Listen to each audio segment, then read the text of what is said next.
So last time we were looking at quantum paramagnet, and so I'm going to now give the second part of lecture 13, and then we'll take a break, and then I'm going to give an extra makeup lecture after that for about an hour or so. So let me get started then. So let me just remind you where we were last time. So last time we did two things. One was the classical paramagnet, where we just have a bunch of spins sitting around in a material, and okay,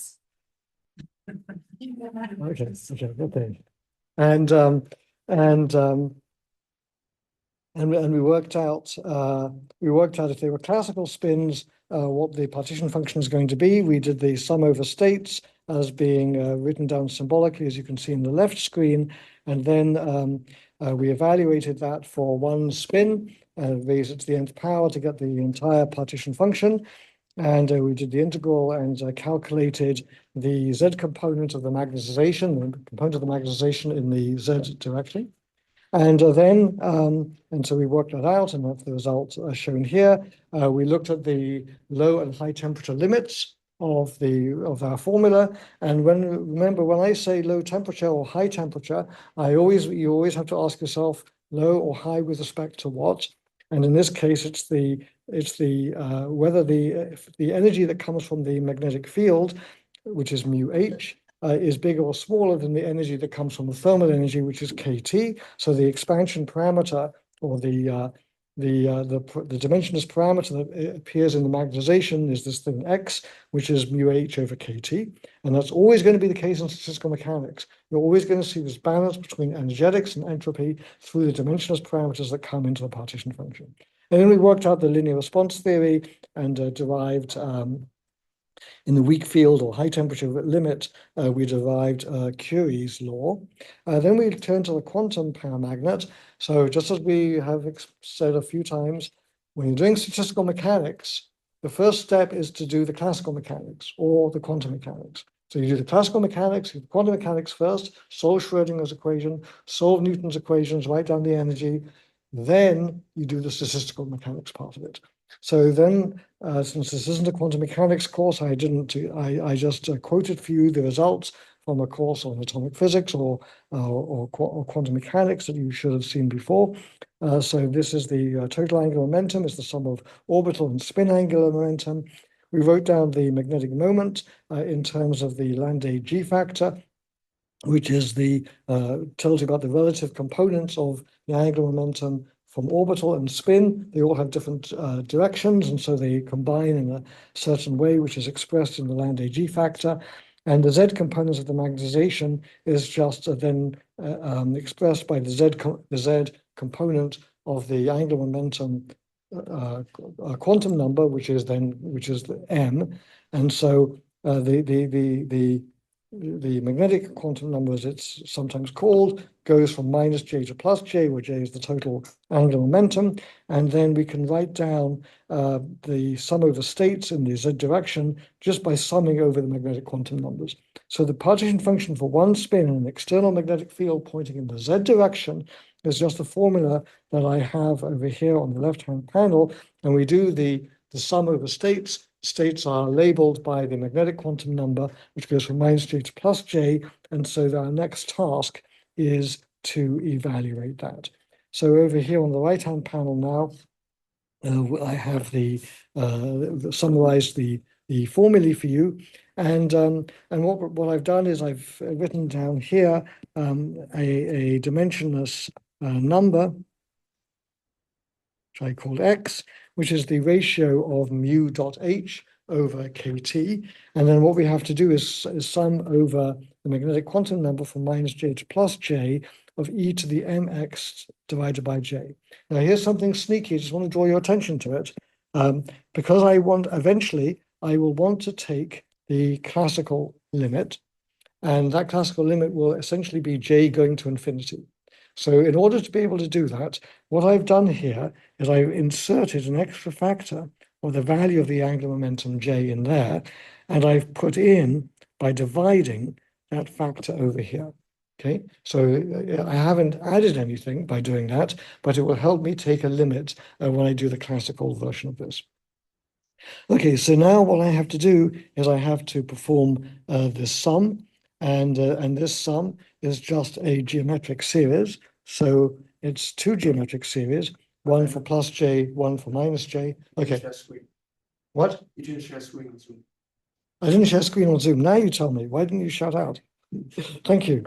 All right. I didn't. You're totally right. Thank you. All right. Yeah, if I do anything really stupid, then tell me. Um, so, okay. So this is great. Thank you so much. All right. So screen is shared. It was recording. So the people heard my voice, but didn't see the screen, right? I guess that's how it should, yeah, I am recording, right? Okay, so this is the screen, guys on YouTube, this is what you should have seen.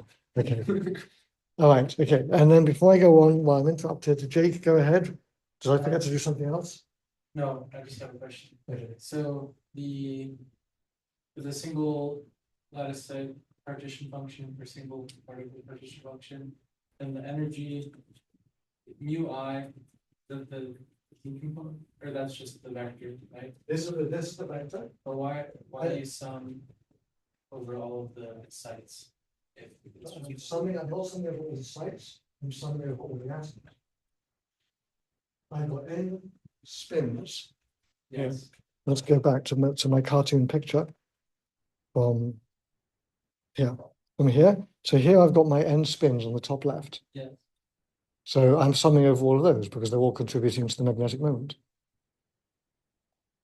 They're all not interacting with each other, but interacting with the external magnetic field.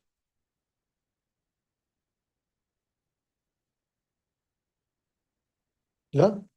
So the partition function is the sum, the energy, the total energy of the system is the sum of the energy of each of the spins. Okay, yeah, it's just weird that it comes into the single. There's the energy. So I sum the energy from atom one, the energy of atom two, up the energy of atom n. Weird. Well, it's the single particle, right? Well, sorry, I see what you're asking. This energy here, yes, this energy here is just for one of the particles. But when I write Zn, it's this one. Okay, so Yeah, I understand what you're asking. Yes, in this quick summary here, if this is the energy for n particles, and if I was writing out for one particle, E1, that would go in there, would just be minus mu1 dot h. right, Is that clear? yes. Okay, thank you for the question. All right, any other questions? Nope. Okay. All right. So now let's sum the series. So I'm going to just let you do that. So the answer you get is this: e to the 2j plus 1 x over 2j minus e to the minus 2j plus 1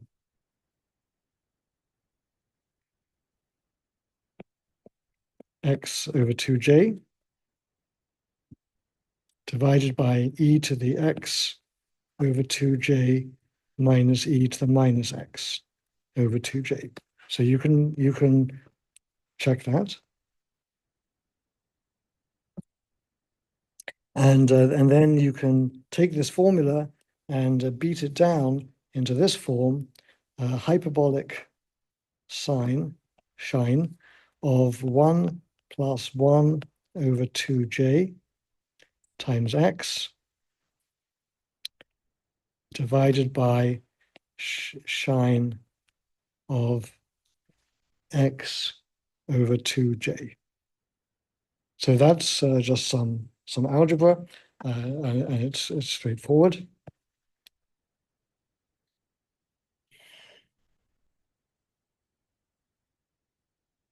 So then so that's the partition function. So what we want to calculate is the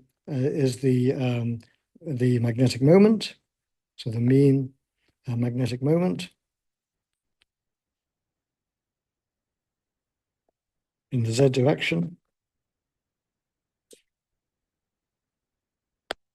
So that's going to be mz is equal to 1 over beta n d by dh of the logarithm of z1. And that's exactly as it was before. For the classical case, we just write z for n particles is z1 to the nth, and we differentiate with respect to h, and that gives us the magnetic moment, and we divide by a factor of beta. And so now you just have to do the differentiation, and what you get is something which is quite unpleasant. So let me write it down. So it looks like this, times 1 plus 1 over 2j times cof of 1 plus 1 over 2j times x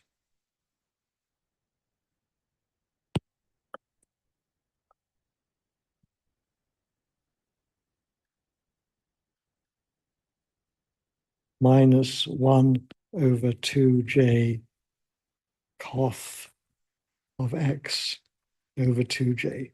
So that's what you get when you do the differentiation. And this quantity that's inside the square brackets, that thing is called the Brillouin function. So I'll write it down as bj of x.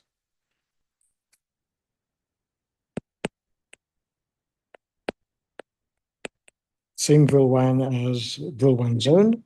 And if you plot it, it looks something like this.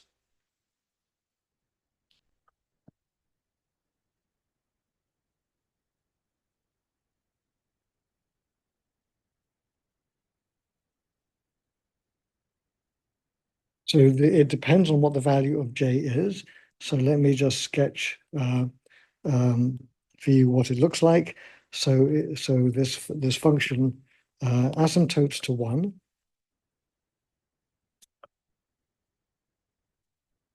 Like so. And then if I do it for j is equal to a half, it sort of comes up like that. And then if I do it for j is equal to 1, it does something like that.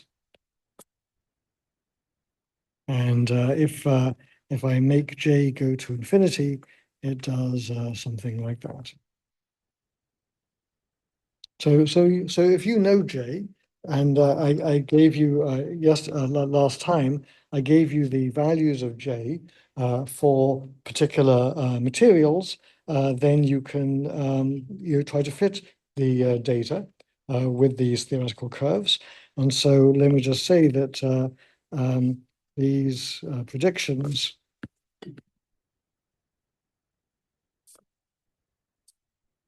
agree very well with the paramagnetic salts.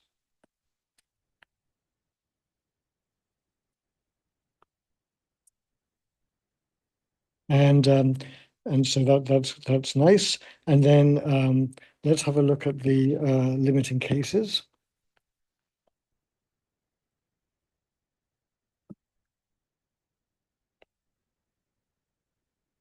So there's two that I want to mention. So the first one is the weak field or high temperature limit. So in that one, that means that x is much smaller than 1. So I can expand the Brillouin function. So bj of x has the expansion 1/3 into 1 plus 1 over j x plus order x squared. And so that means that then if I compute the Curie's law for the the one over here, where did I show it for you? For the susceptibility. So if I write down the susceptibility, chi t is equal to then n mu squared over 3 kBt. So that was our classical formula. And so what's going to happen for this particular case is that now we have a Cj over a t, where the coefficient Cj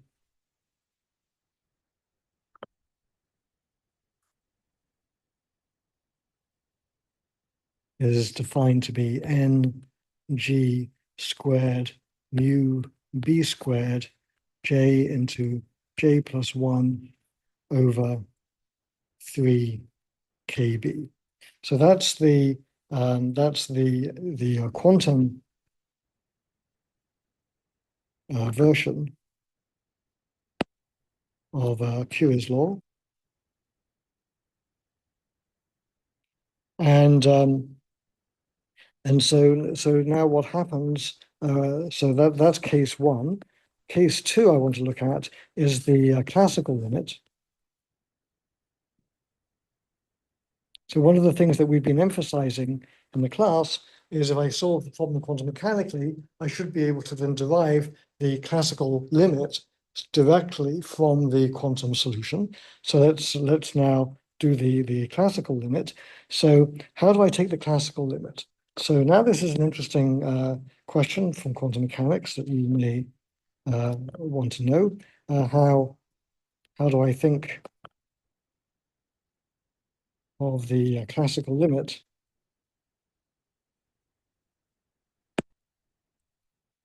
for a quantum spin system? So the answer is, well, we know that if you have quantum spins, there is a certain separation between the energy levels.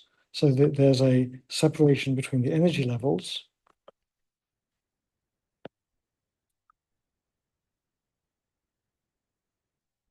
And so do I have a formula that I can show you?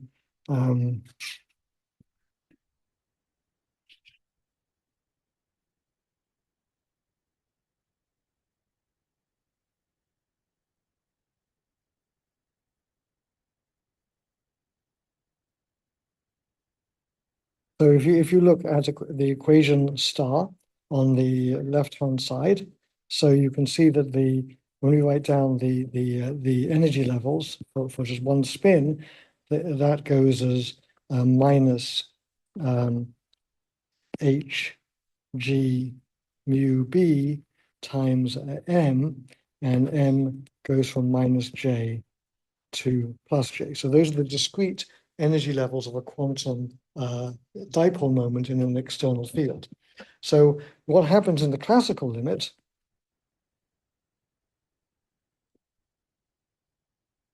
So in the classical limit, there is no quantization. So these energy levels are separated, going from minus j to j minus 1 to j minus 2 and so on. So what's going to happen is you want to make j, the number of states, be infinite so that you have a continuum. So you have no quantization, i.e. a continuum. And so you can get that by making the limit j goes to infinity. So why j going to infinity? So that means that if I start off at a state with minus infinity, now the next state is minus infinity plus 1, or minus infinity plus 2. So you can think of that as being a continuum. So now I go from the discrete change in energy between different states to an infinitesimal change in energy between the states. And so that is taken into account by making the angular momentum go to infinity. So the space quantization is what they call it in atomic physics classes. That quantization gets arbitrarily small as I take j going to infinity, because I have an infinite number of states that are quantized in the direction that the dipoles can point in. So each of these different states, I've got spin equals half, I either point up or down. I've got spin equals 1, then I can point up, sideways, and down. And if I have infinity, then I can point in any direction in in solid angle space. So J is infinity is the classical limit. So let me just say J is a half and have up or down. J equals 1, up, down, or sideways, and J equals infinity, any angle you like.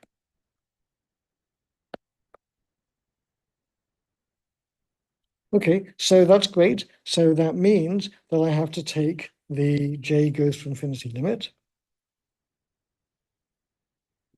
And this is where a trick comes in, because remember on this page, I said I'm multiplying and dividing by J. So the question is, when I take J goes to infinity, what is the magnetic moment? So the question then is, what is the classical magnetic moment?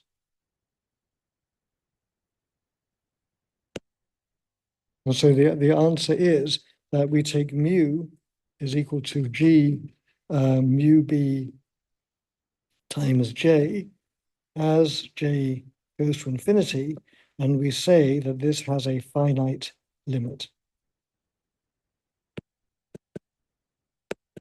And that can happen because of the way that the J's come into the Landé G factor and so on and so forth.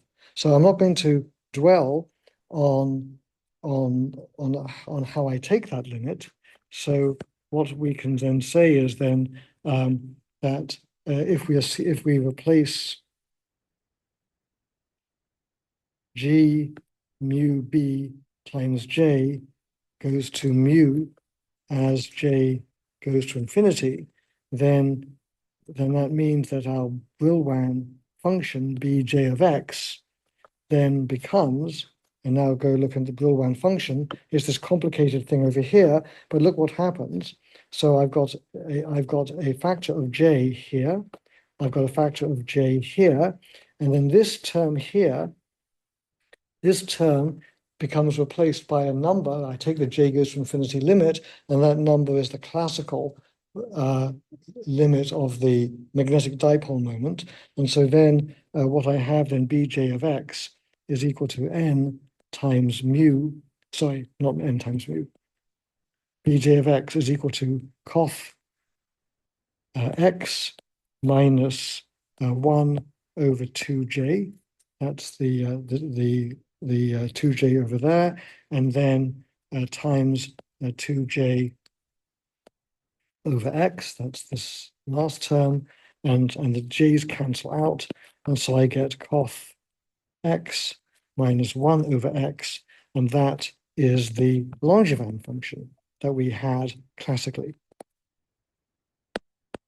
And just to remind you of that, here we go on the left-hand side. Somewhere over here, I wrote down the Langevin function.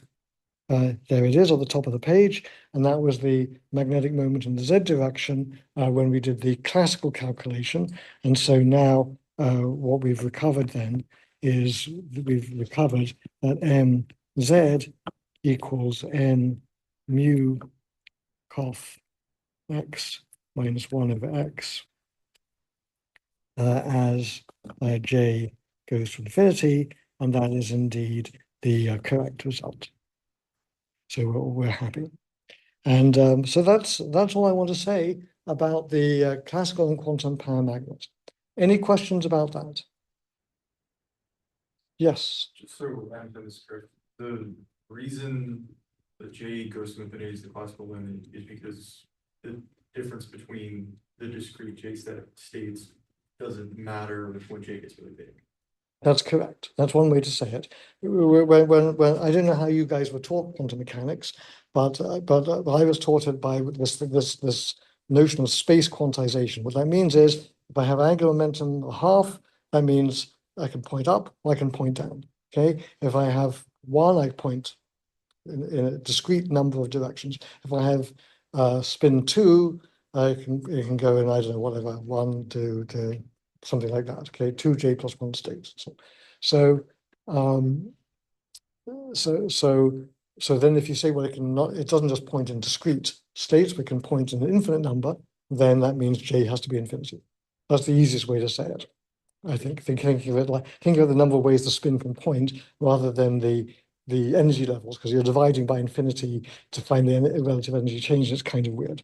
Okay, so if we're finished with that, then we're now going to do the next topic, the next problem in our running through all the exactly solvable models.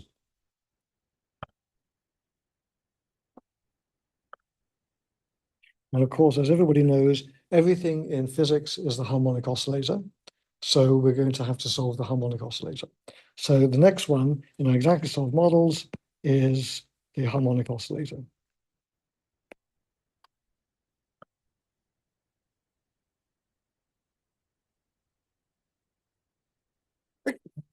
Excuse me. Okay, so the harmonic oscillator. And this will then allow us to easily solve the problem of radiation. So let's start off with a classical case.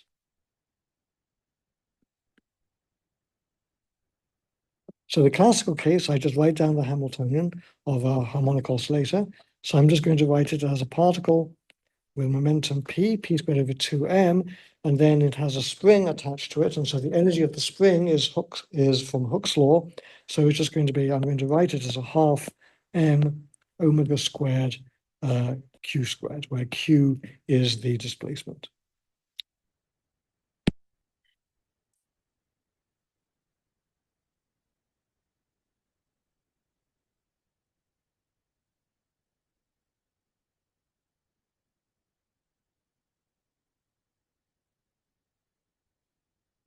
Okay, so that's the harmonic oscillator. So let's just do one harmonic oscillator on its own. So let's just do one harmonic oscillator. So Z1 is then the integral, putting in the factor of Planck's constant to get the correct quantum limit, 1 over h dp by dq, that's the phase space, and then e to the minus beta times the Hamiltonian, which is 1 over h dp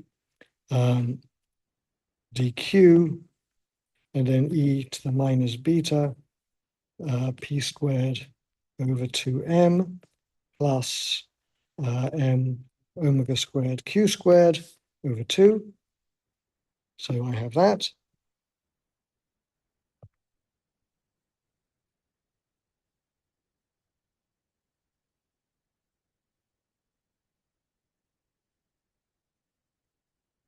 And then the integral just separates. So Z1 is then equal to the 1 over Planck's constant. And then I'm going to do the momentum integral. They're both Gaussian integrals, so I know them exactly. So what the momentum one is 2 pi over 2 pi m over beta to the 1/2. And then the positional coordinate is 2 pi over beta m omega squared to the 1/2. And so what I end up with then is 1 over beta h bar omega, which is kbt over h bar omega. So that is a single classical harmonic oscillator, and it has the h bar in it because we correctly have the measure in phase space to map on to what we would get in the quantum mechanics. Okay, so that's simple. So now let's have n non-interacting oscillators.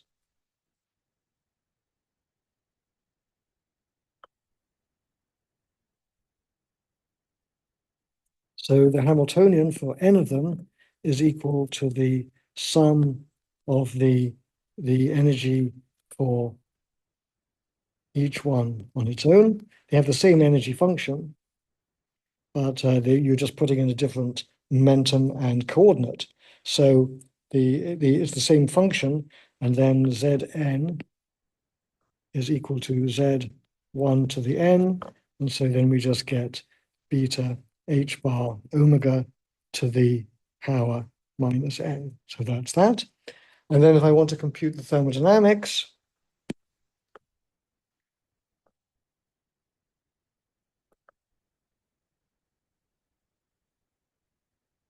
so the thermodynamics would be, I calculate the free energy of my n harmonic oscillators, that's minus kBt log of Zn, and so that is just n kBt times the logarithm of h bar omega over kt. So that's the Helmholtz free energy. I can work out the entropy. The entropy is n kb 1 plus the log of kBt over h bar omega. The energy, the average energy of the harmonic oscillator is n kBt, and the heat capacity is equal to n kB. So that's the thermodynamics of the classical harmonic oscillator. So, why did you not include the, 1 over n factorial? Because they are not identical. Okay, the word in classical. Well, even if they were classical, there's n oscillators just sitting there on the desk, and I can look at them. Okay, they're fixed. Yep. So let's write that down. So there's no n factorial because they are not identical, because they have a position.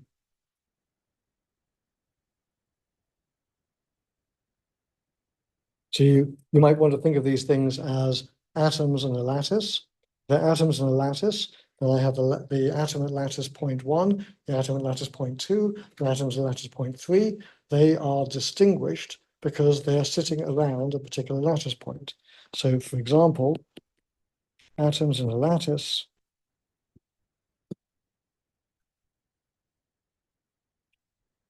have a mean lattice location.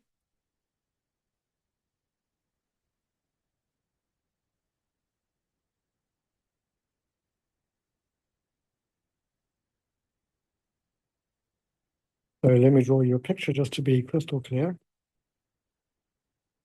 So imagine that I've got a crystal like so.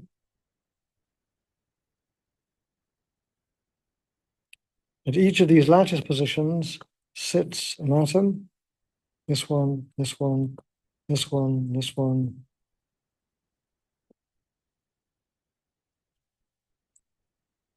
Like that.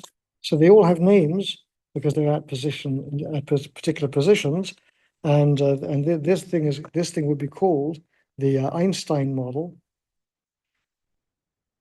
of the crystal. And if I were to zoom in on, say, just this part over here, so let me just zoom in like that. So here's what I would see.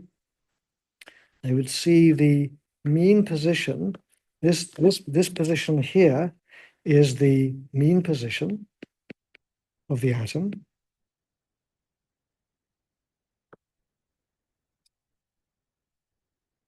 And then the actual position of the atom is it's sitting over here.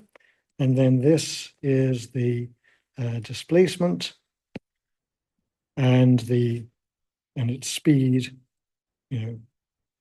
momentum would be like that. So it's displaced from its mean position, and because it has a fixed mean position, then they are not identical, because I can't confuse the atom that's the one I highlighted, with any other atom because it's in a particular place. So they're not like particles flying around in a box. They're not free to do that. So that's the reason why they're distinguishable by their mean lattice location in this model. So this model is just an atom with a spring tying it to its mean location. So if I were to draw, maybe this is helpful to draw in the spring. Let me find a light color here. So the atom is connected to the center by a spring, and all we've done is work out the statistical mechanics of the energy of the spring. Okay, so that's that. All right, now I want to do, so everybody happy? Some people look miserable. Why? Wednesday. Apart from Wednesday, what's the question? How many dimensions do this in? It doesn't matter. Because they're all independent, right? Okay. So yeah, I've got a bunch of atoms, right? So my model is this. I have a lattice. I have a name for each atom. Each atom has a spring. The spring has an extension. The atom has a momentum. And I don't care about dimensionality. Just because It is important in the real world, but in this Einstein model, by the way, this Einstein model is one of the few things that Einstein really got wrong. Okay, and we'll talk about that later. Okay, but did I answer your question? Not really. So for the energy, right, NKBT, Yes. usually isn't it like the degrees of freedom over 2 times NKBTs, or I remember that right, or is that? No, wait, I'll get to that. Okay, you're trying to get the answer by, it's good that you're trying to get the answer by a shortcut, which we'll talk about. I know what you're thinking. You're thinking of the equipartition of energy. Yes. Yes. Okay, and we're going to come to that in just a few minutes. Okay. Okay, so hold the thought, because you're totally right. But it's not a question of what the dimension is. It's a question of how many degrees of freedom you are. And so whether the spring is in 1 dimension or 3 dimensions doesn't really matter. Okay, for this. Okay, now let's do the whole thing by quantum mechanics. Okay, so that was easy, right? Classical mechanics. So next we are doing, this is number 2. We're doing the quantum harmonic oscillator.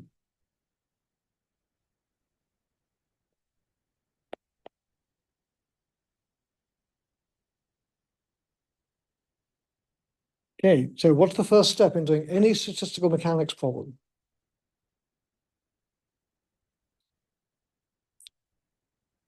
Do the non-statistical part. What? The non-statistical mechanics part first. Do the mechanics bit of statistical mechanics, right? Do the classical mechanics or quantum mechanics. So now we have to do the quantum mechanics. So now if we have a quantum harmonic oscillator, so then what we know is that it has energy levels. The energy levels are called an En, epsilon n, which are given by n plus 1/2 h bar omega. So I've told you what the frequency is of the harmonic oscillator. So the energy levels are n plus 1/2 h bar omega. N goes from 0 up to infinity. It's an integer, and 1/2 is the 0-point motion. So now let's just write down the single particle partition function. So I have to sum then over my energy levels, well, not my energy levels, my quantum states, and then my energy levels e to the minus beta n plus 1/2 h bar omega.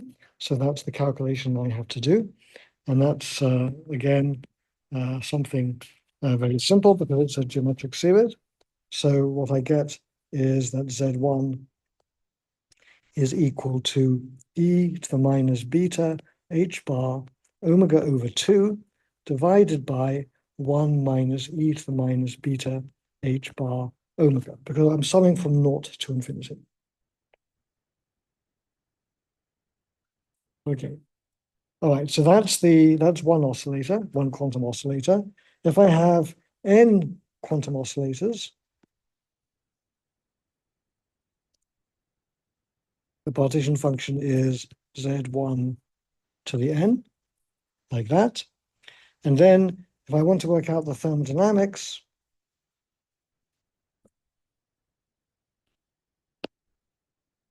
so then all I have to do is work that out, take the log. So F is equal to N times 1/2 H bar omega plus KBT logarithm of 1 minus e to the minus beta H bar omega.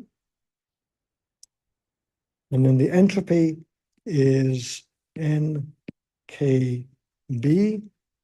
And now it's the e to the beta H bar omega over e to the beta H bar omega minus 1 minus the logarithm of 1 minus e to the minus beta H bar omega. The energy is equal to N times 1/2 H bar omega plus H bar omega over e to the beta H bar omega minus 1. And the heat capacity is NKB times beta H bar omega squared times e to the beta H bar omega over e to the beta H bar omega minus 1 squared. Okay, so those are just differentiation. And that's harmonic oscillators. Okay, any questions? Kind of boring, right? All right, now we're going to do something that's really, really not boring. Okay. So next thing we're going to do, the next thing is black body radiation.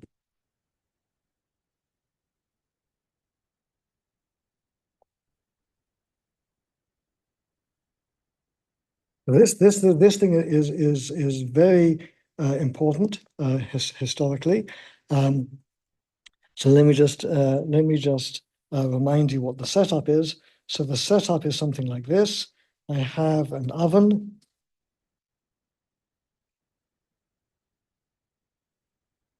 Like this. So this is meant to be my sketch of an oven.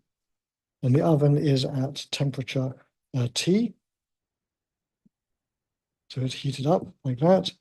And then inside the oven, I have electromagnetic radiation. How do I draw electromagnetic radiation? I don't know. Little things like that. I don't know. All right. And then I look in here and I see photons coming out, and I'm observing them in my eyeball. And I want to know what is the temperature of the oven. So the question is, what is the temperature of the oven? And the answer is just look at the color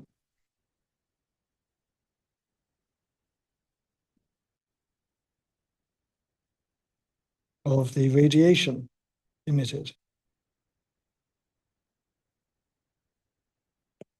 And that's the problem that people in the end of the 19th century were trying to understand. People like Wien, and then later Planck and others. And in fact, it was the difficulty in understanding the behavior of the energy per unit wave number range in this case that was how quantum mechanics was discovered. So now we're going to work out the statistical mechanics, and so the question is, we're going to do this in 2 steps.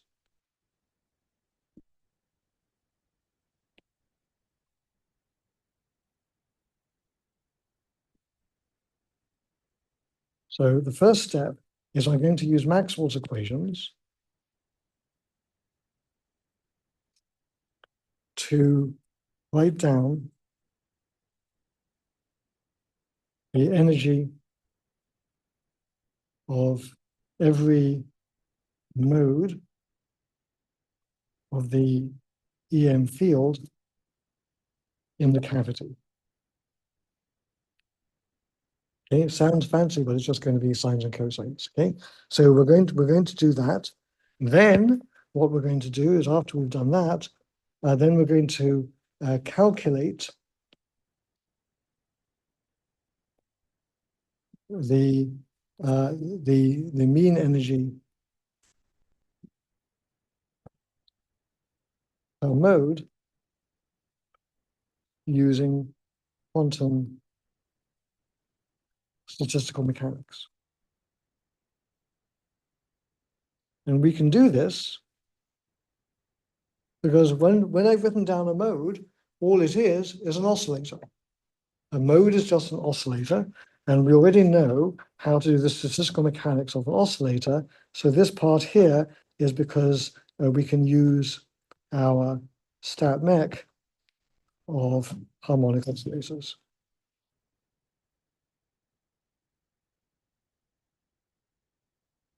So this is interesting because it's very easy to get confused because there's different numbers here that come in. There's a quantum number, which is quantized, but there's also a mode number, which is also quantized, and they're not the same. So we're going to, so the warning signal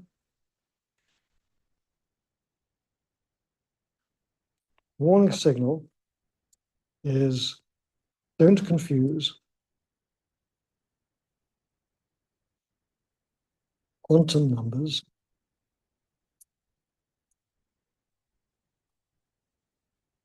with mode numbers.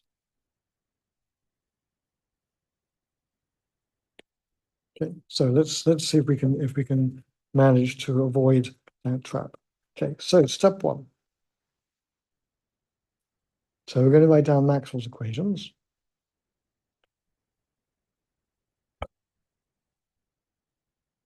And we're going to have zero boundary conditions on the walls of the cavity. Zero boundary conditions. So that means we're going to solve Maxwell's equations for standing waves.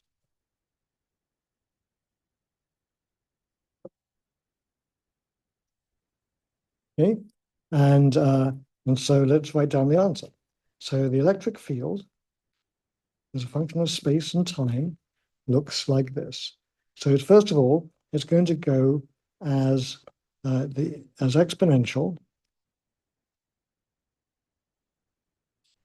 of I pi over L n dotted with x plus omega of n times t. So that's the exponential factor. And then there's going to be an amplitude that comes in here, and that amplitude is going to depend on the vector n. And then we're going to sum over all values of nx, ny, nz equals 1 to infinity. And our n vector is nx, ny, nz. So these are the modes. There's different types of standing waves. This is the amplitude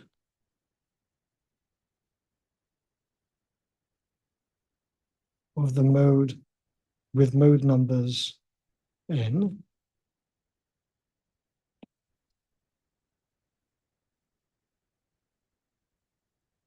Like that.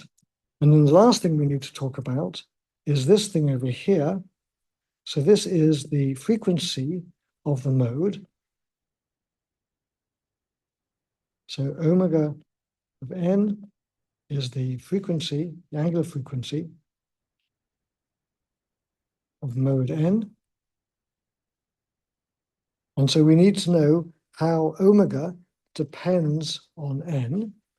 And that means that we need to know the dispersion relation, how omega of n depends on n is given by a so-called dispersion relation.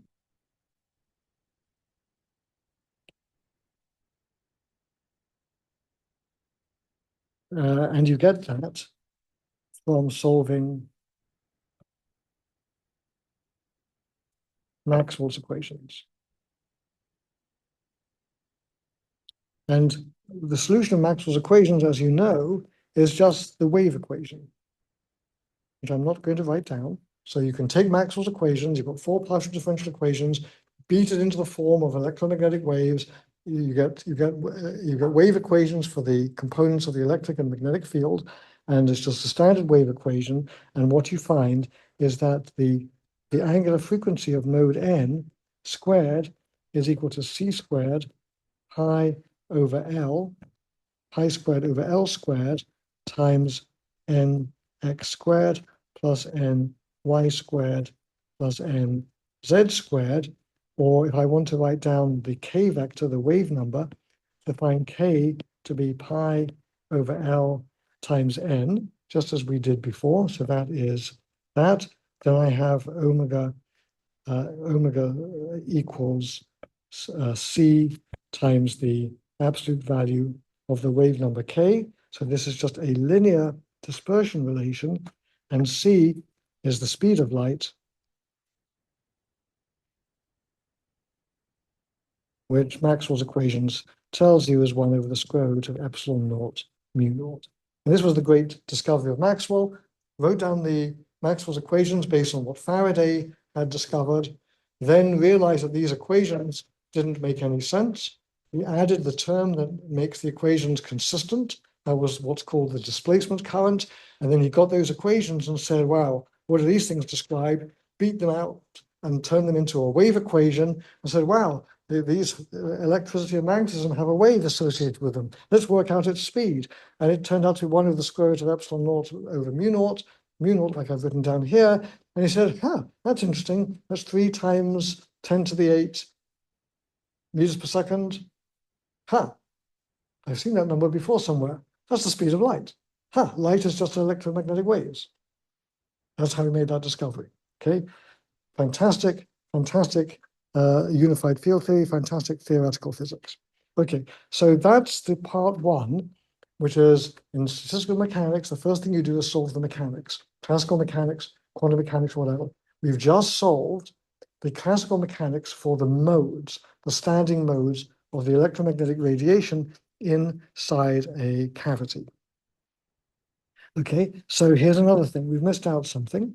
So next thing is we need to remember that when you do electromagnetic waves, there's a term that comes from div B is equal to 0. And so what that ends up telling you is that the electromagnetic waves are orthogonal, so there's 2 polarizations. So next, remember that we have 2 polarizations. And I said it wrong, by the way. I meant div E is equal to 0. Well, it's true for div B is equal to 0 too. So that gives you the polarizations, and these ends are mode numbers, as I've said before. Okay, now we look at this formula over here, and we say, wow, so these modes are just simple harmonic oscillators. You tell me the mode number, I tell you the frequency of the harmonic oscillator. So now what we've learned is that modes are just harmonic oscillators.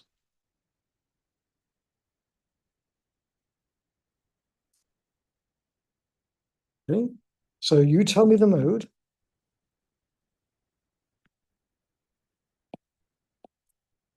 and then I can give you the angular frequency.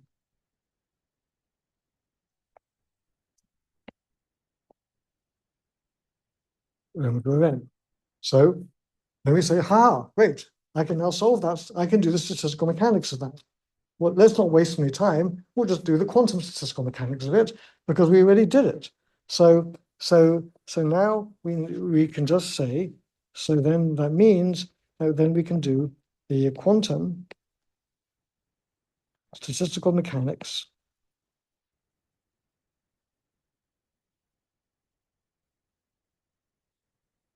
of these modes. And we already did the answer. So the answer is this. You tell me the energy, you tell me which mode you want, and I'll tell you the average energy in that mode. Okay, so you tell me that, and it's very easy because I don't have to do any calculation.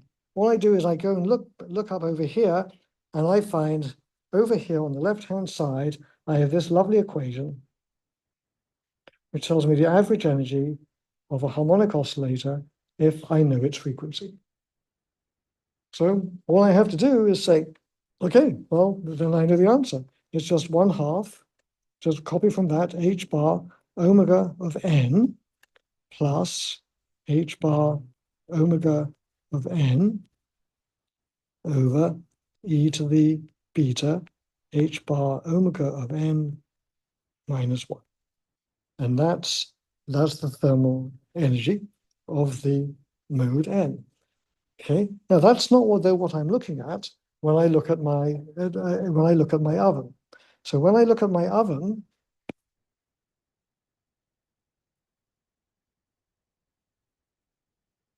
when we look at the oven cavity,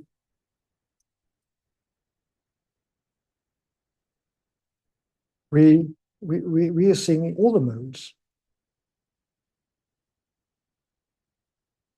So in fact, the thing that I see, so the energy that I receive, the energy I see, is U is equal to the sum over all the modes of the average value of the energy in each mode as calculated by quantum mechanics.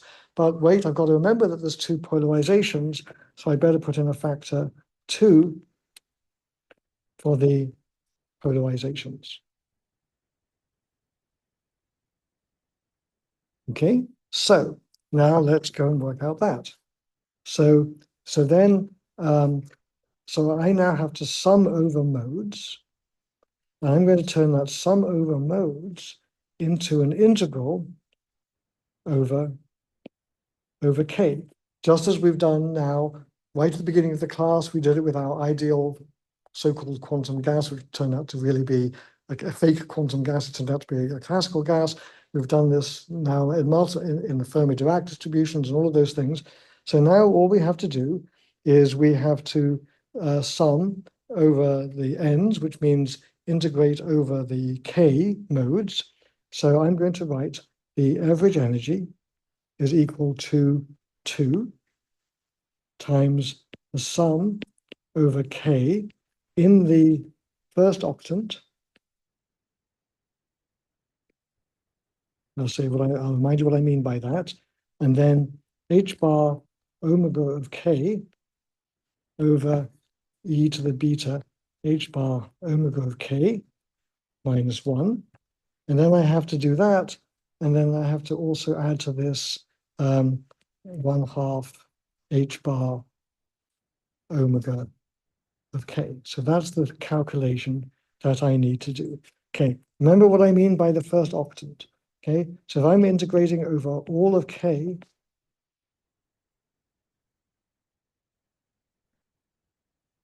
that is equal to the integral from 0 to infinity dkx times 2 if the integrand is even. And if I'm doing this from d3k, then that is equal to integral 0 to infinity times 8 dkx dky dkz, and I'm in the first octant of each of those wave numbers from 0 to infinity and no negative numbers. Okay, so that's what I mean by that. Now let's have a look at this sum. So we know that the sum, what I've written down as the sum over K, that is actually equal to an integral from 0 to infinity d3k times v over 8 pi over 2 pi, sorry, 2 pi cubed.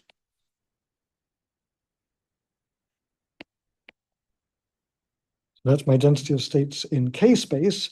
And the first term, let's have a look now at the first term over here. So this first term, this thing is going to be something that exponentially converges, and we'll calculate it in a second.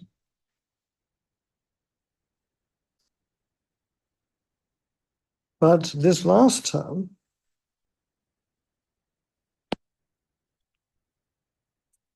I'm going to be, that's half h bar omega, and then I'm going to be summing that over all values of k, so that when I do the integral of that is going to be infinity. Because I've got a frequency, omega of k, it's just a number, and I'm going to integrate that over all of k going from 0 to infinity, so I'm going to get infinity. So this is equal to infinity, and that's really, really bad news. Okay, so this is a very famous problem in quantum field theory, and you've all heard about it. It's the problem of renormalization. Okay, so let's talk about how we solve this problem. So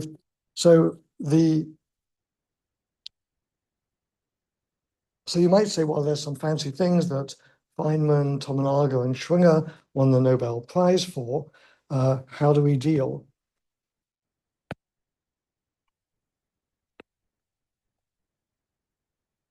How do we deal with the infinite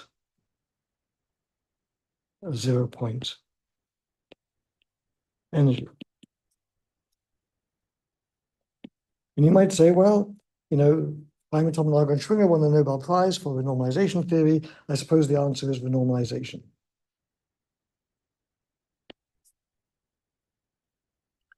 The answer is no. Okay, this is not what renormalization is, unfortunately. Okay, it's not that it's unconnected, but it's not the same thing.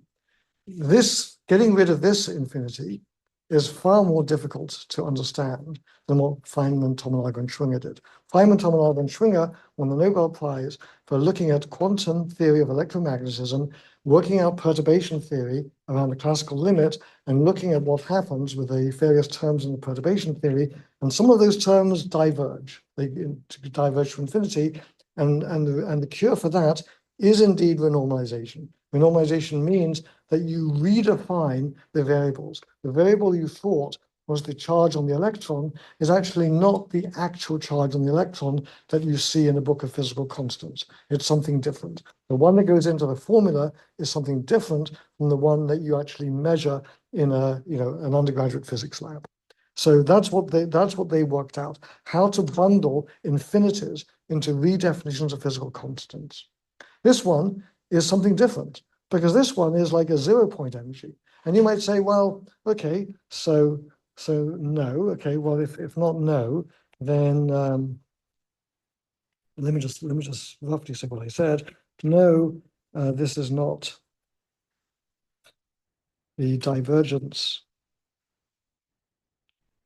of individual terms in perturbation theory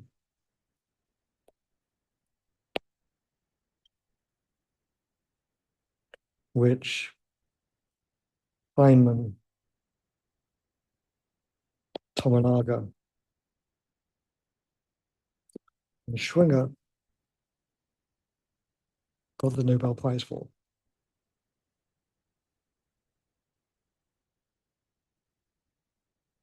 It's not that, okay? So then you say, okay, well, fine. If it isn't that, then what? And so you might say, well, okay, maybe we can throw them away. Just throw it away. Can we just ignore it? Just redefine the zero of energy. Okay, because energy can always be redefined, zero of energy. So we'll just say, okay, we'll make the redefinition of the energy be shifted by an amount that goes to infinity. Okay, so so redefining it by the zero of energy, that means basically just ignore it. Okay, so that's fine. And you might think, well, okay, that's great. You know, we can just do that and then we're happy. There's a problem with that. The problem is this: Einstein's equations for general relativity. Einstein's equations for general relativity say that the source of the gravitational field is the energy on the energy density on the right-hand side. If I've got a bunch of oscillators that are actually what the vacuum is, then the vacuum should have gravitational energy. And so the vacuum then will have an infinite amount of gravitational energy. So we can't just throw it away. If we want to really understand what's going on, we have to understand that.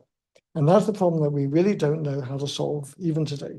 Okay, this problem is super important, and there's something fundamental that we're not fully understanding, and it's, you know, it has fundamental cosmological implications.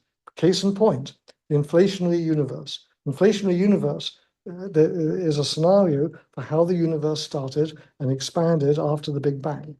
And the thing that drives the expansion of the universe is the vacuum energy density, the energy density of the vacuum.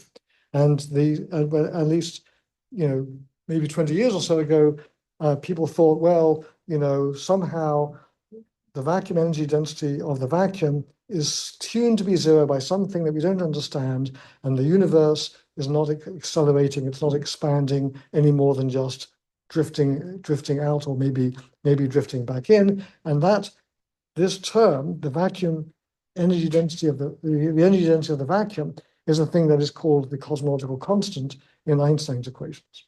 Okay? So somehow it's set to zero, and we're just going to throw it away. Then people discovered dark energy. And what the current belief is that the universe actually is expanding and accelerating, and there's another force there which is playing the role of vacuum energy density, and we have no idea what the heck it is. Okay, so that's my view as a condensed matter physicist. So there's a fundamental problem here, and we are just going to just cross it out and carry on. Yes. Sorry, what if what you just said have to do with a box with a hole in it? Well, because my box, I've got an infinite number of modes in that box. So the vacuum inside that box has an infinite amount of energy, because I'm summing over h bar omega Yes. for all frequencies, and that's going to be infinity. So the vacuum of the entire universe has an infinite amount of energy. The vacuum in that little cavity also has an infinite amount of energy, formally. But we're going to ignore that. So first of all, did I answer your question? So we're sitting in some sort of reservoir. We're going to just throw away the energy of the vacuum. Okay, so I would just say Nigel ranted on about cosmology.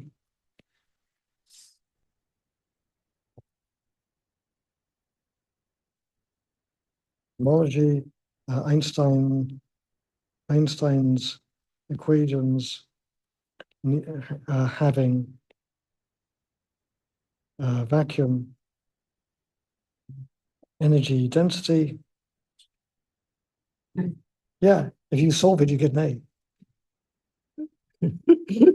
Having vacuum energy density, that is the source of gravitational field.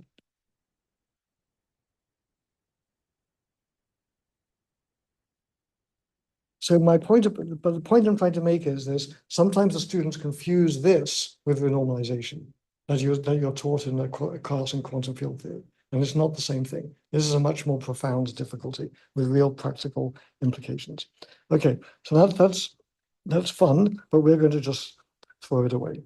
So what is the upshot of all of this? The upshot of all of this is that U is then, I'll just rewrite the equation, 2 times the k in the first quadrant, h bar omega of k over e to the beta h bar omega of k minus 1 plus nothing. And then I'm going to turn that into an integral. So that's going to be 2 times v over 2 pi cubed times the integral from 0 to infinity 4 pi k squared dk. That's my measure. And then I have my energy, which is h bar c times k, because that's what what omega of k is. And then I divide by e to the h bar c k over kBt minus 1. And then I'm going to do the usual trick. So now we're going to define x to be h bar omega, in this case h bar ck over Boltzmann's constant. So that's the energy of the modes, and then that then gives me that u is equal to v over pi cubed times pi times h bar c times, all right, question for you. How many powers of temperature? It's the same question I asked you in class last week. Do it in your head. Look at the integral.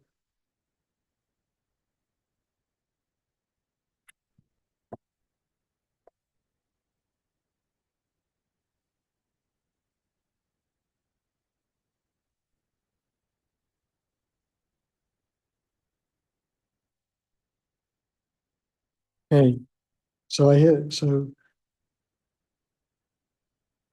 what do people think? Who's still thinking? Do it in your head. Do the change of variables in your head. Okay, you're taking this, you're making x is equal to this, we're changing k to x. How many powers of kt are going to come out in front? Who's counting? How many are here? 2, 3, 4. Anything else? Do I hear 5, 6? No, it's 4. So you can tell that this thing has to equal kBt to the 4th power. And this result was already known. This is the Stefan-Boltzmann law. So this is the Stefan-Boltzmann law. This was already known before this calculation was done.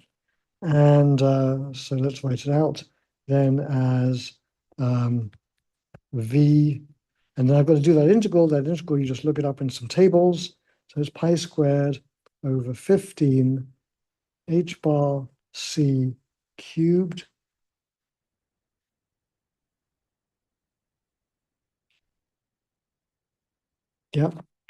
times kBt to the 4th. And so you calculated the Boltzmann constant, Stefan-Boltzmann constant from first principles. And then the last thing, I'll come to you in a minute, Jake. So then the last thing is, what is the energy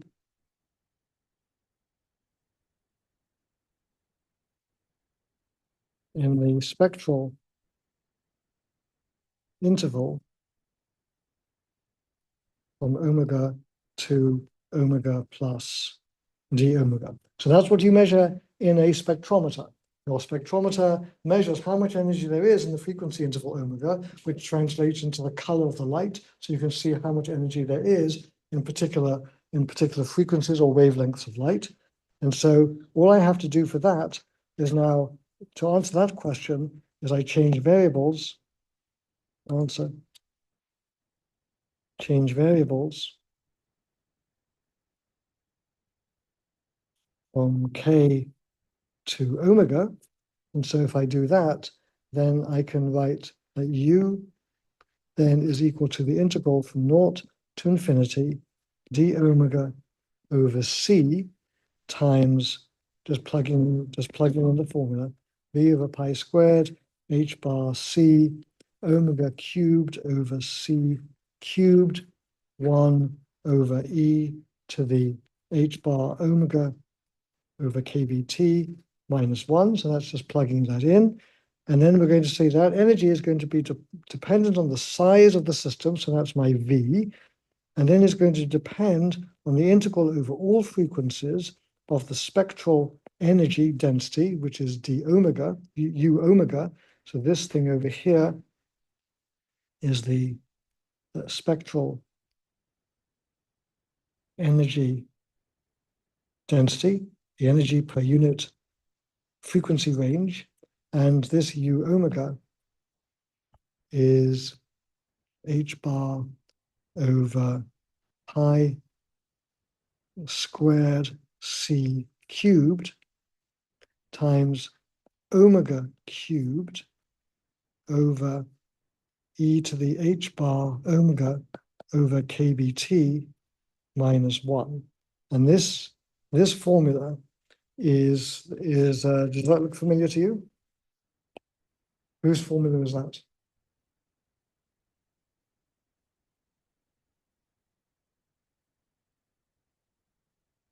Bosons, It looks like the Bose-Einstein formula, doesn't it?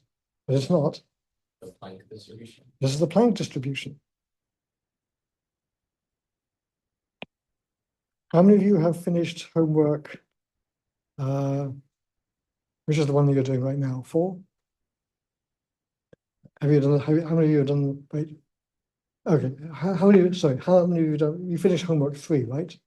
Hands is in. Should have done. You have. Yep. And you did the last question. And did you derive this formula in the last question? Something like it.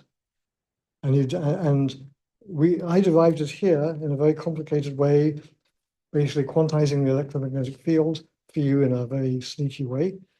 And what you did in that homework was you used just the principle of detailed balance. Right? Okay. So that's the Planck distribution. And so here's the thing I want you to learn about this. What was special about electricity and magnetism here? Basically, not much.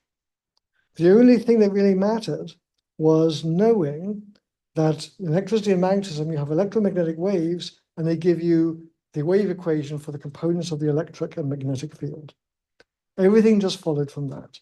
So basically, I want you to note, and I want you to pay attention to this fact, that the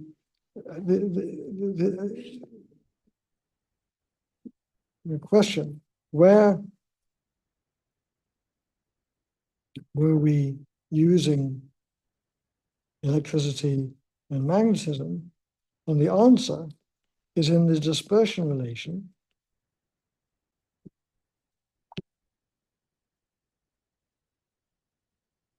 of electric and magnetic waves. So you can do the same calculation for other waves. So for example, suppose I said my picture of the solid is not Einstein's picture of the solid. Einstein's picture of the solid was the one that I drew you over here. I have a crystal, every atom is nailed by a spring to a point in the lattice, and that's my model of the crystal. Okay, it's completely wrong. Okay, and it gives you the wrong prediction for the heat capacity. Okay, what's right though is that you know that what you know is that in a crystal, the atoms are not nailed to a flag post with a spring. They're actually nailed to each other. And they have a cooperative mode. When this one moves, it pulls the other one with it, and so on. You get a cooperative motion, and there's a name for that cooperative motion. What is that name for that phenomenon? Okay, give me the answer as if I were 5. Vibration. Sound. Yes, sound wave. Okay, it's just a sound wave. Okay, if you want to work out the contribution of sound waves to the heat capacity of a solid, you have to do not Einstein's model, but a model where they're actually interacting, where the springs are between them. And you can do it exactly, and it gives you a very different result, and Einstein's model is definitely completely wrong. Okay? I gave you a homework sheet, not a homework sheet, a revision sheet on annihilation and creation operators. And the last problem in that, if any of you ever decided to do it, the last problem of that is to write down a Hamiltonian in one dimension for a bunch of atoms connected by springs, and then quantize it using annihilation and creation operators. And then you can calculate all of these and finding that you can get modes that are quantized sound waves, and those are the phonons that you were talking about. Okay, so let's finish there. So we're going to take, so today we have our extra lecture. So I'm going to take the question here and the question here. Then we'll take a break for, let's say, 10 minutes, and then we'll come back and I'll give you the makeup lecture. Okay, question. What happened to the 8 from the octant? It cancels the various. You'll have to check. Okay, it cancels. Okay, so there's a 4, there's an 8, there's a 2. So 2 times 4 is a 8. So it just okay. Oh, shouldn't there be another 8? Why? As you're going from 0 to infinity. I really took that into account. No.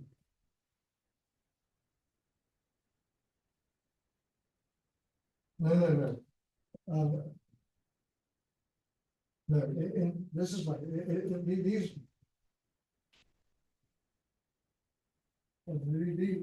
These might be standing them, so there's no option. All right, it's another question. For the Einstein model, you said that the heat capacity was wrong. Was that just in the very low temperature? Yes, high temperatures they all give you the same classical result. Okay, let's take a break, and then we'll come back, and then what we're going to do is we'll do the thing that somebody was asking about, the equipartition theorem of energy, and then we're going to start the next unit of the class, which is on interacting systems. Okay, so take a break.